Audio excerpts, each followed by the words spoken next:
Hello friends, इस video के अंदर हम चैप्टर 4 आर्म्स एक्ट 1959 को कवर करेंगे। चैप्टर 4 बात करता है पावर्स एंड प्रोसीजर की रिगार्डिंग। चैप्टर 4 की रेंज है सेक्शन 19 से लेकर 24 कैपिटल बी तक। इस वीडियो के अंदर हम सेक्शन 19 से 24 तक के सेक्शन को कवर करेंगे। 24 capital A and capital B को हम एक सेपरेट वीडियो के अंदर कवर करेंगे। 19 सेक्शन हमें बात करता है पावर्स के regarding, powers to demand production of licence. कौन डिमांड कर सकते हैं हमसे कि हम अपना लाइसेंस उनको प्रोड्यूस करें, ठीक है। एनी पुलिस ऑफिसर, कोई भी पुलिस ऑफिसर या कोई अदर ऑफिसर जो ऑथराइज है सेंट्रल गवर्नमेंट के द्वारा, ठीक है, वो हमें डिमांड कर सकते हैं कि हम हमारा लाइसेंस उनको प्रोड्यूस करें। क्यों? अगर हम क्या कर रहे हैं, हम कैरी कर रहे हैं आर्म्स एंड एमुनेशन, ठीक है। अब इसका सब सेक्शन 2 कह रहा है कि अगर वो पर्सन जिसको हमने डिमांड की है कि आप लाइसेंस अपना प्रोड्यूस करें, वो रिफ्यूज़ कर देता है और फेल हो जाता है प्रोड्यूस करने में, और to show that he is entitled by the which of this act, कि वो ये शो करने में भी ना फेल हो जाता है कि वो इस एक्ट के द्वारा या किसी अदर लॉ के द्वारा क्या है, इंटाइटल है to carry such arms and ammunition without a licence. ये चीज़ के लिए भी वो क्या हो जाता है, रिफ्यूज़ हो जाता है या फेल हो जाता है। तो क्या होगा, जो ऑफिसर है वो क्या कर सकता है, उससे क्या कर सकता है, पूछ सकता है कि आप अपना नाम बताइए और एड्रेस बताइए। एंड अगर उस ऑफिसर को लगता है कंसिडर नेसेसरी, तो वो क्या कर सकता है, वो आर्म्स और एमुनेशन को क्या कर सकता है, सीज कर सकता है। अब इसका सब सेक्शन 3 का बात कर रहा है, if that person refuse to give his name. अगर वो पर्सन अपना नाम देने से मना कर रहा है, ठीक है, नाम बताने से मना कर रहा है, एड्रेस बताने से मना कर रहा है, और ऑफिसर को ऐसा लगता है वो सस्पेक्टेड है दैट इस person is giving a false name, और उन्हें लग रहा है वो गलत अपना नाम बता रहा है और गलत एड्रेस बता रहा है, और उनको ऐसा लग रहा है कि वो साथ साथ में क्या है, एब्सॉन्ड, मतलब वो भाग से फरार हो सकता है, तो ऑफिसर क्या कर सकते हैं, arrest him without a warrant. सबसे इंपॉर्टेंट बात यही आ जाती है सब सेक्शन 3 के अंदर कि बिना वारंट के भी पुलिस ऑफिसर, ये जो person authorise by central government है, उसको क्या कर सकती है, अरेस्ट कर सकती है। अब सब सेक्शन 20 बात करता है arrest of person conveying arms under suspicious circumstances where any person is found, कि वो कैरी कर रहा है, कन्वे कर रहा है आर्म्स और एमुनेशन को, ठीक है, जो क्या है, कवर्ड बाय लाइसेंस और नॉट, भले उसमें क्या हो, लाइसेंस हो रहा है या उसके पास लाइसेंस है या भले नहीं है, तो किस सर्कमस्टांसेस के अंदर, इन सच ए मैनर, वो ऐसा किस तरह से कैरी कर रहा है या अपने पास रख रहा है, under such circumstances afford just a ground of suspicions that same are or is carrying by him with the intention to use them, और क्या किस इंटेंशन से कि वो उसको यूज़ करेगा, और वो यूज़ किस वजह से कर रहा है, अनलॉफुल पर्पस के लिए। उनको ऐसा लग रहा है, किनको, किसी ऑफिसर को ये लग रहा है कि वो जो पर्सन कैरी कर रहा है आर्म्स और एमुनेशन, क्या है, उसके पास लाइसेंस है या नहीं है, पर वो इस सर्कमस्टांसेस से, इस मैनर से कर रहा है कि वो उसको यूज़ कर ही लेगा आर्म्स और एमुनेशन को, और वो यूज़ किस लिए कर रहा है, अनलॉफुल पर्पस के लिए। तो कौन कौन के पास पावर है, सबसे इंपॉर्टेंट ये बात सेक्शन 20 के अंदर ये आती है कि अरेस्ट करने की पावर किन किन के पास है। अरेस्ट करने की पावर पहले देखिए, सबसे पहले बता रहे हैं यहाँ मजिस्ट्रेट के पास पावर है, एनी पुलिस ऑफिसर और एनी अदर पब्लिक सर्वेंट और एनी पर्सन एम्प्लॉयड। हम यूजुअली ये देख लेते हैं कि मजिस्ट्रेट और पुलिस ऑफिसर तो आएगा ही आएगा अरेस्ट करने के लिए, इस डेफिनेशन के अंदर हो सकता है, बट हमें ये नहीं पता होता कि कोई पर्सन एम्प्लॉयड है वो भी क्या अरेस्ट कर सकता है। देखिए, पब्लिक सर्वेंट के साथ साथ एनी पर्सन एम्प्लॉयड और वर्किंग अपॉन, भले वो वहाँ पर वर्क भी क्यों नहीं कर रहा, वर्क भी कर रहा है, तो कौन, कहाँ पर, रेलवे में, एयरक्राफ्ट में, वेसल में, व्हीकल में, और any other means of conveying may arrest him without warrant. क्या कर सकते हैं, बिना वारंट के उसको अरेस्ट कर सकते हैं और सीज कर सकते हैं आर्म्स और एमुनेशन को। तो ये चीज़ कितनी इंपॉर्टेंट होगी कि कौन अरेस्ट कर सकते हैं बिना वारंट के, और क्या कर सकते हैं, सीज कर सकते हैं आर्म्स और एमुनेशन को।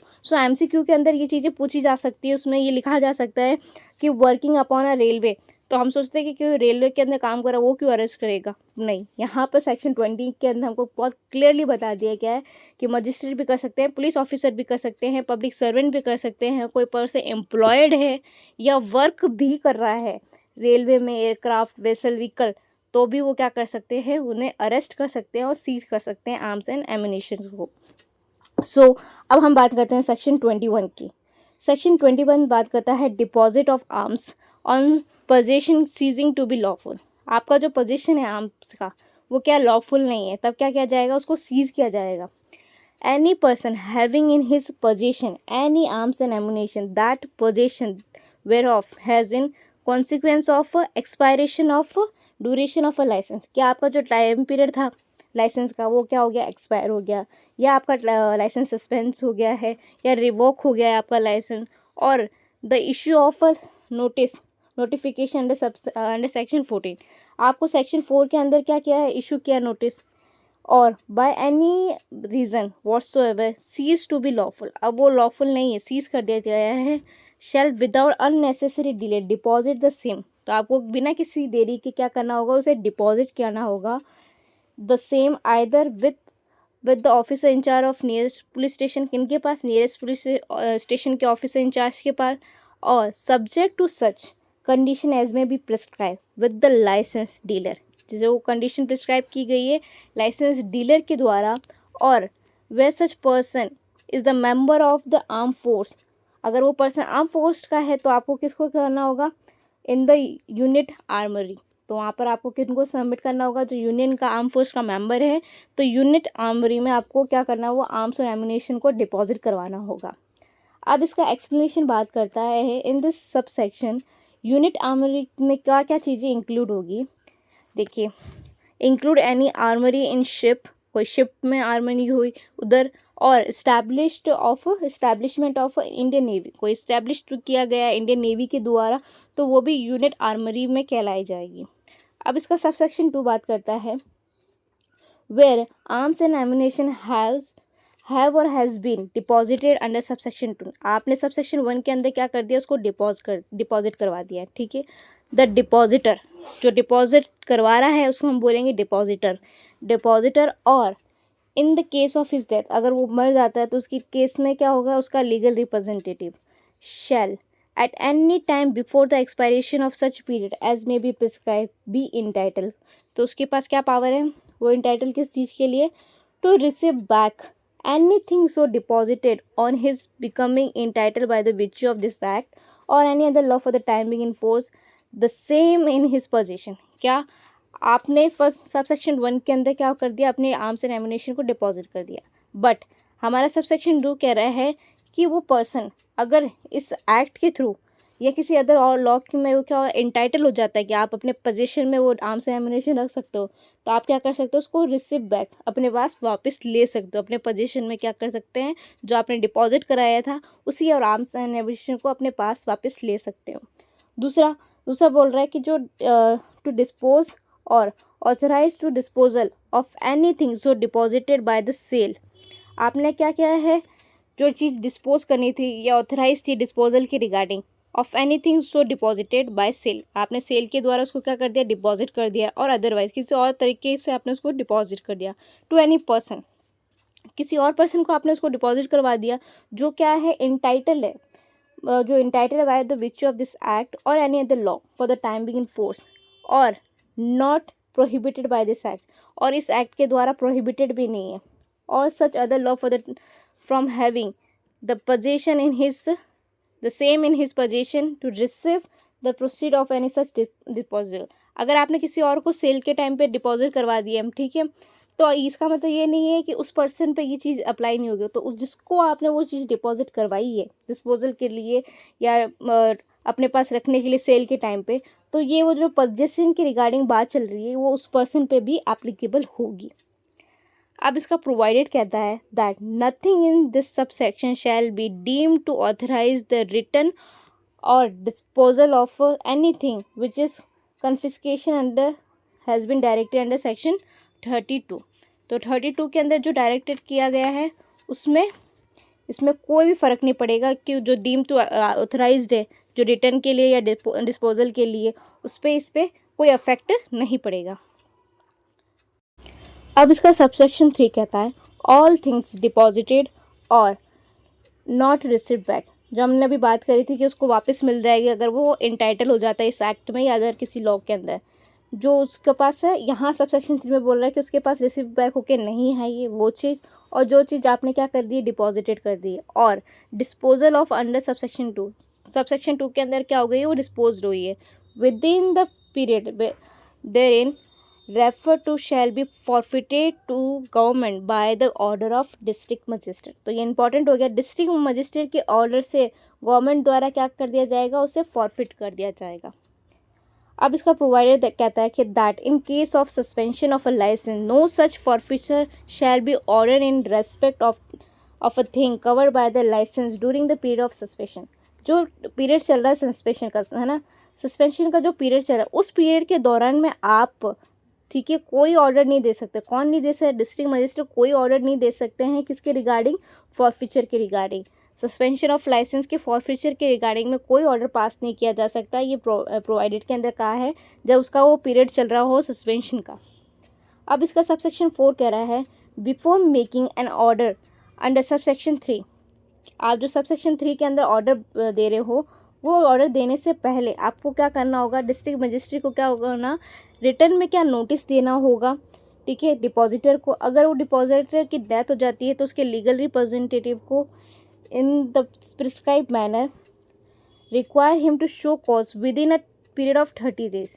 30 दिन के अंदर का टाइम पीरियड उसको देना होगा कि नोटिस के अंदर कि क्यों हम आपके जो ये डिपॉजिट आपने करवाई है, आर्म्स रेम्यूनेशन है, उसको हम फॉरफिटेड नहीं करें। तो वो रीज़न उनको आपको लिख के देना होगा कि किस रीज़न की वजह से हम इसको फॉरफिट नहीं करें। किनको? डिपॉजिटर को और उसके लीगल रिप्रेजेंटेटिव को। अब सब सेक्शन बात कर रहा है कि जब हम क्या करते हैं, after considering the cause if any shown by the depositor. अगर कोई डिपॉजिटर बताता है कि भाई इस वजह से आप प्लीज़ इसको फॉरफिटेड नहीं मत कीजिए, तो उस जो कंसर्न कर रहे हैं वो कॉज अगर उसने दिया है डिपॉजिटर ने और अगर उसका लीगल रिप्रेजेंटेटिव ने, तो डिस्ट्रिक्ट मजिस्ट्रेट क्या चाहेंगे? District magistrate shall pass such order as it think fit. उनको जो सही लगेगा उस अकॉर्डिंग वो क्या करेंगे? ऑर्डर पास करेंगे। तो मतलब ये बता रहा है कि उसको सुनने का अधिकार कहाँ दे रहे हैं हम? सबसेक्शन 4 के अंदर। और उसने सुना हमने, तो हम क्या करेंगे? उसके सुनने के बाद ही हम ऑर्डर पास करेंगे जो सही होगा बाय डिस्ट्रिक्ट मजिस्ट्रेट।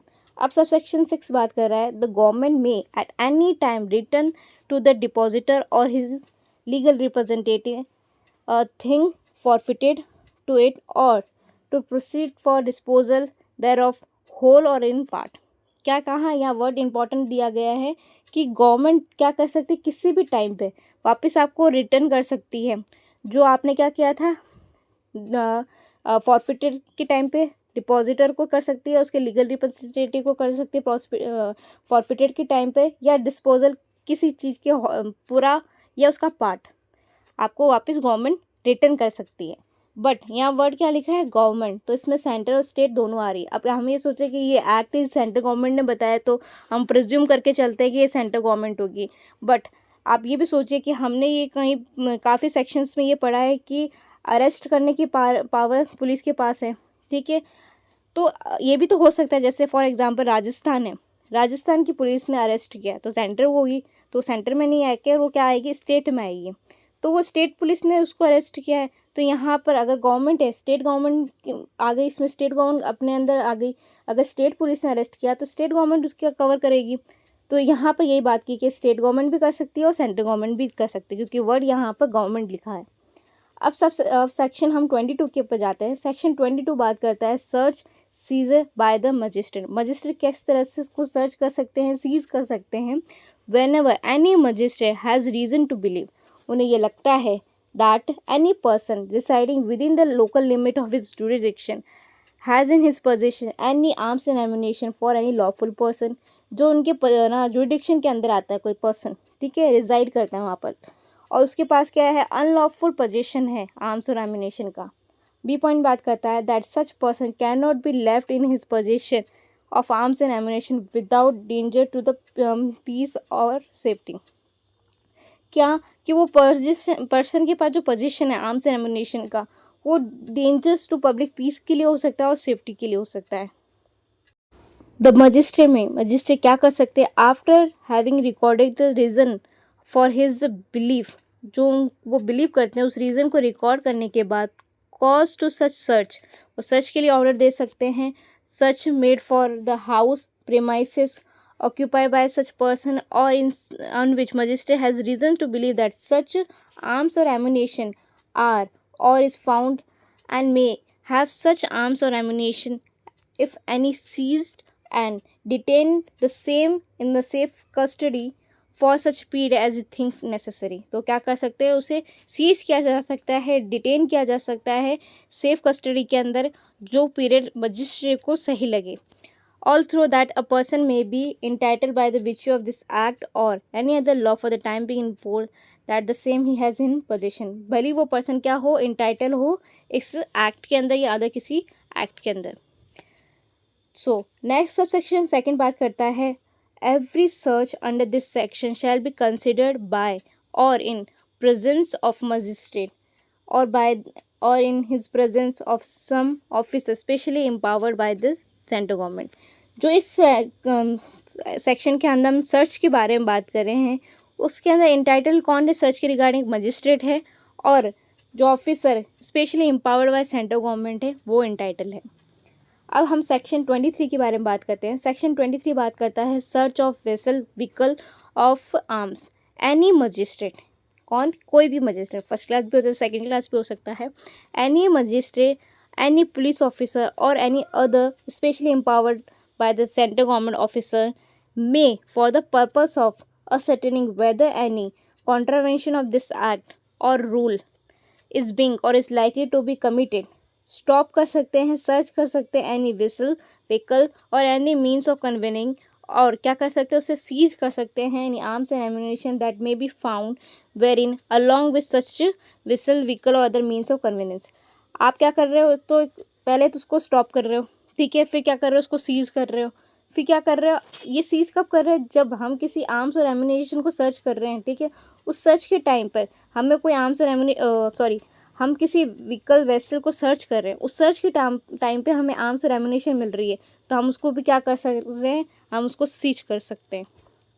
अब सेक्शन 24 बात करता है seizure and detention under the order of central government. Central government के द्वारा भी हम उसको क्या कर सकते हैं, सीज एंड डिटेन कर सकते हैं। The central government may at any time order the seizure for any arms and ammunition in the possession of any person notwithstanding that the person is entitled by the virtue of this act or any other law for the time being force the same in his possession and may detain the same for such period as think necessary for the public peace and safety।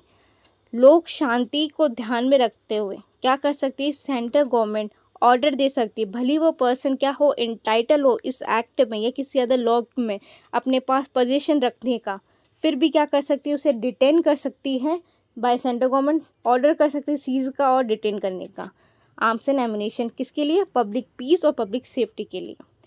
सो हमने इस video के अंदर section 24 को cover कर लिया। Next video के अंदर हम सेक्शन 24A एंड 24B को कवर करेंगे। Thank you.